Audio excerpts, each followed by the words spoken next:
At what point do you stop trying to fix things and just simply walk away?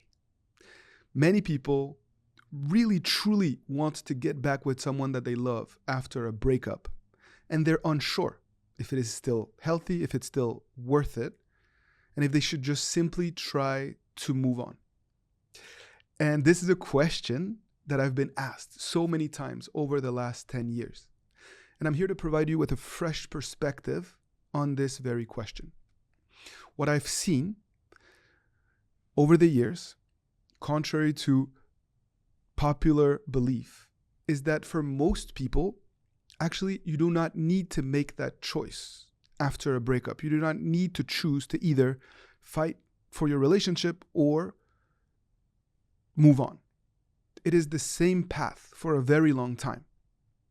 It is a path of understanding what went wrong, of healing, of personal transformation through action, and creating a new beginning for yourself.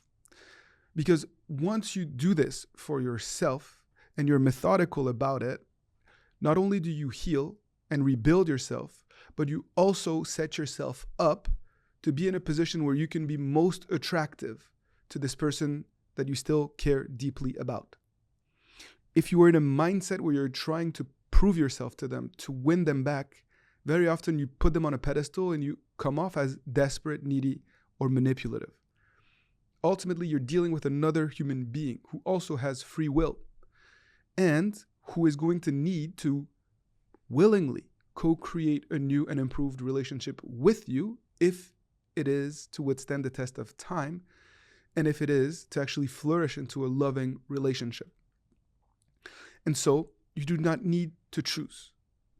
Obviously, certain boundaries may need to be set in order for you not to be triggered, in order for you to not have certain setbacks. And if you see that you're unable to manage your emotions, you're unable to communicate with your significant other in a way that doesn't trigger you and set you back, then yes, you may need to pull away and distance yourself. But it doesn't mean that you necessarily have to completely give up the idea of being together in a distant future. Once you've healed, once you've developed certain communication tools, once you've been able to process and learn and grow, and once your ex has been able to do the same. There are certain cases where two people may be amazing people, but it just doesn't work when they come together. You do not simply bring the best out of each other. And it's important to have the clarity of thought and to be able to bring yourself to account in a way where you, through sound judgment, can make that call.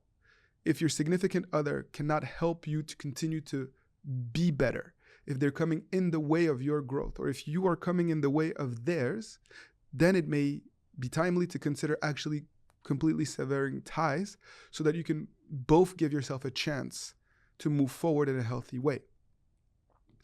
Sometimes your significant other is very, very, very clear about the fact that your presence in their life is harming them.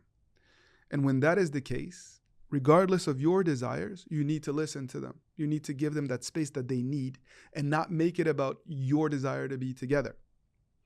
If indeed you grow, you evolve, and you're able to prove the sincerity of your intentions in time, then they may change the way they feel about you. And I've seen this happen time and time and time again. But we're never going to impose. Should never force ourselves into someone's life. That is counterproductive, and it doesn't end up resulting in healthy relationships. No manipulation, no tricks, no gimmicks. It's about really recreating a healthy foundation. And if you are unable to do that on your own, reach out to a coach for us to help you put a plan in place to get there. And also to give you that honest assessment if it is time for you to completely cut ties, cut contact for your own sanity and your own well-being, as well as for your exes. Because not all relationships are meant to be salvaged, but many of them are. And you simply need the tools, the accompaniment, the support, really, to be able to forge that path forward.